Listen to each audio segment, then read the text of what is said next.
Mes très chers compatriotes, en ces instants critiques pour notre nation, je m'adresse à vous avec la gravité et la solennité qu'impose la situation. L'Est de notre pays, en particulier les provinces du Nord Kivu, du Sud Kivu et de l'Ituri, fait face à une aggravation sans précédent de la situation sécuritaire. Les forces de défense du Rwanda, en soutien de leurs marionnettes du M23, poursuivent leur entreprise terroriste sur notre territoire, semant la terreur et la désolation parmi nos populations. Je partage avec vous la douleur et l'indignation face à ces attaques barbares. Ces actes ne sont pas seulement une attaque contre la République, mais une offense à l'histoire et à la dignité de notre peuple. En ces moments difficiles, je vous appelle à la résilience et surtout à la résistance. Face à cette situation, permettez-moi de vous rassurer. Une riposte vigoureuse et coordonnée contre ces terroristes et leurs parrains est en cours. Nos vaillantes forces armées de la République démocratique du Congo, symboles de courage et de patriotisme, sont pleinement mobilisées, prêtes à défendre chaque centimètre de notre territoire.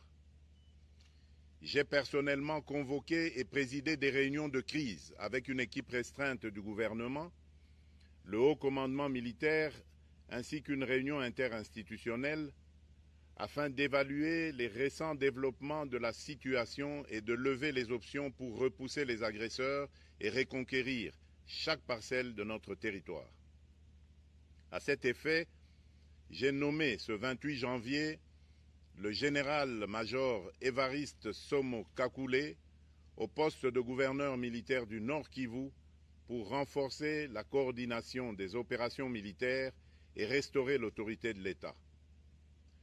Parallèlement, nous avons engagé d'importantes démarches diplomatiques, notamment au sein du Conseil de sécurité des Nations Unies, ainsi que dans le cadre du processus de paix de Luanda, auquel nous restons pleinement engagés malgré les obstacles. Nous privilégions la voie du dialogue, mais toujours avec lucidité, tout en restant fermement résolus à défendre notre territoire et notre souveraineté par tous les moyens nécessaires. Mais ce combat n'est pas seulement celui des FARDC. C'est le combat de tout un peuple, le combat de notre identité congolaise. afin de léguer aux générations futures un pays prospère et en paix.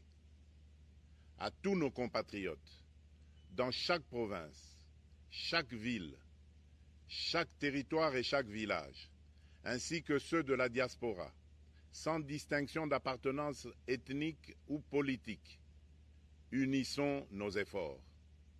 Apportons un soutien indéfectible, moral et matériel à nos vaillants soldats. Mobilisons-nous comme un seul homme pour défendre notre souveraineté et sauvegarder notre intégrité territoriale. Je suis pleinement conscient des souffrances de nos compatriotes qui fuient les hostilités. Le gouvernement est instruit d'activer le plan d'urgence humanitaire pour venir en aide aux déplacés. À vous, habitants de Goma et des environs, je ressens profondément votre douleur qui est aussi la mienne. Elle traverse nos cœurs et nos âmes en tant que fils et filles d'une même patrie. Mais face à cette épreuve, je vous exhorte à puiser dans cette force intérieure qui fait la grandeur du peuple congolais. Résistez avec courage. Faites preuve de vigilance constante et gardez votre calme malgré l'adversité. Sachez que nous ne sommes pas restés inactifs. Des plans de contingence sont préparés pour assurer la protection de la population civile et prévenir toute escalade de la violence. Les dispositifs de sécurité ont été renforcés pour protéger les zones stratégiques et nous travaillons sans relâche pour garantir le fonctionnement des services essentiels. Je tiens à rendre un hommage solennel à tous ceux qui ont payé le prix ultime dans cette lutte pour notre dignité et notre souveraineté. J'ai une pensée pieuse pour le général-major Peter Chirimwami, gouverneur militaire du Nord Kivu, tombé les armes à la main. Je m'incline avec respect devant la mémoire de tous nos militaires et de tous les Wazalendo tombés sur le champ d'honneur. Je pense aussi aux soldats de la mission de la communauté de développement d'Afrique australe, la SAMI d'IRC, qui combattent à nos côtés, aux casques bleus de la MONUSCO qui ont sacrifié leur vie pour la paix, ainsi qu'aux innombrables civils victimes de la barbarie ennemie. Leur courage et leur sacrifice ne seront jamais oubliés. Et nous portons leur flambeau avec la ferme détermination d'achever leur noble combat. Je voudrais ici interpeller directement la communauté internationale et l'Union africaine. Le Rwanda continue de violer ouvertement et sans scrupule les principes fondamentaux de la Charte des Nations Unies ainsi que les accords régionaux. Pire, ces agissements se déroulent dans une impunité totale et ce, avec un mépris manifeste des règles internationales et des valeurs que ces institutions sont censées défendre. Cette attitude arrogante, qui ne cherche même plus à masquer ses forfaits, est une provocation inacceptable à l'égard de notre souveraineté et de la stabilité régionale. La présence de milliers de soldats rwandais sur notre sol, leur soutien politique, logistique et militaire à leur pantin du M23, ainsi que leur implication dans l'exploitation illégale de nos ressources naturelles, nous conduisent tout droit à une escalade aux conséquences imprévisibles, mettant en danger toute la région des Grands Lacs.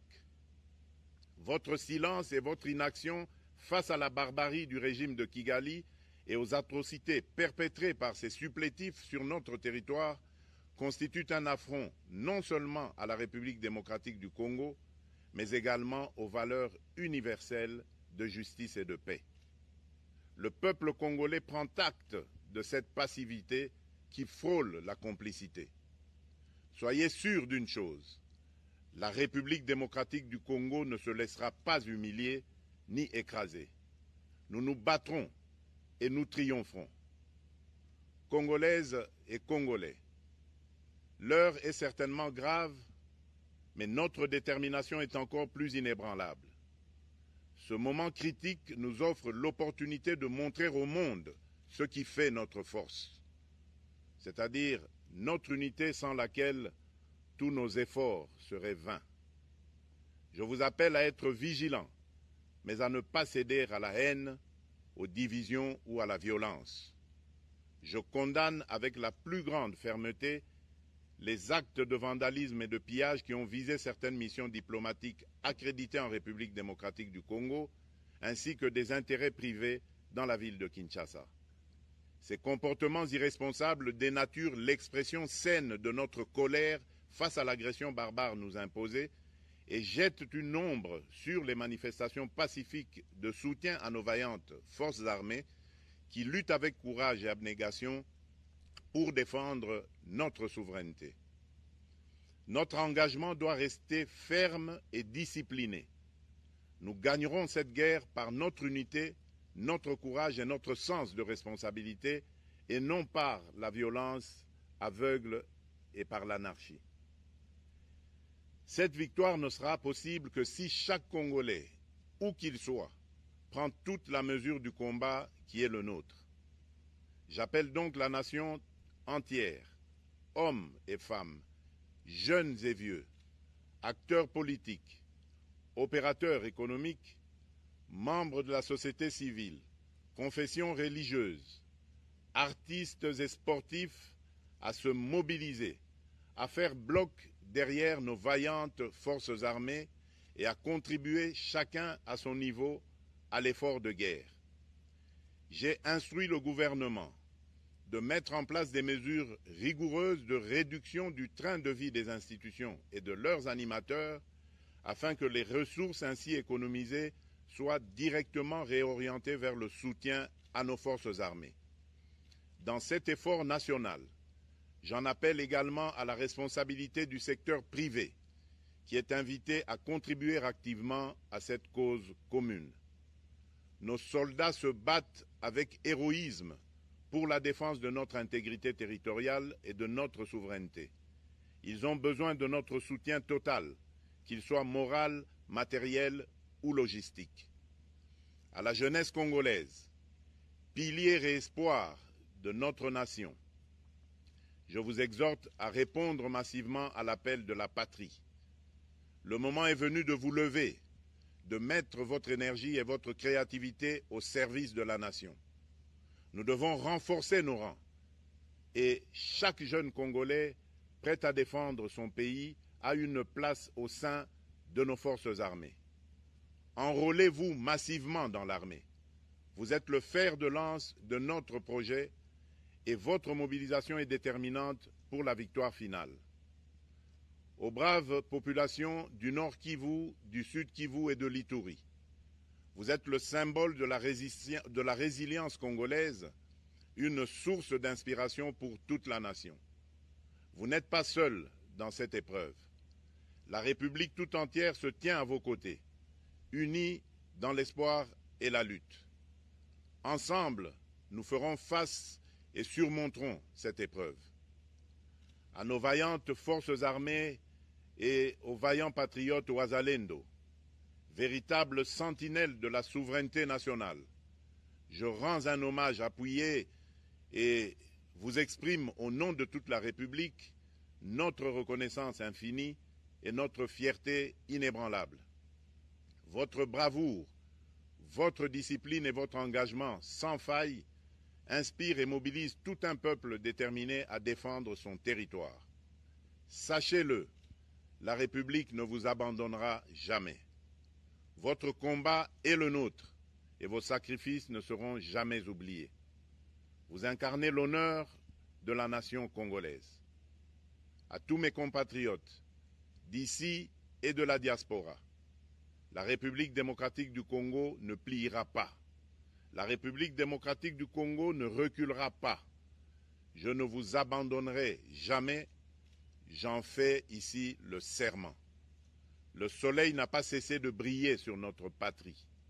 Ensemble, main dans la main, nous surmonterons cette tempête et nous ouvrirons une ère nouvelle de paix et de prospérité pour les générations futures.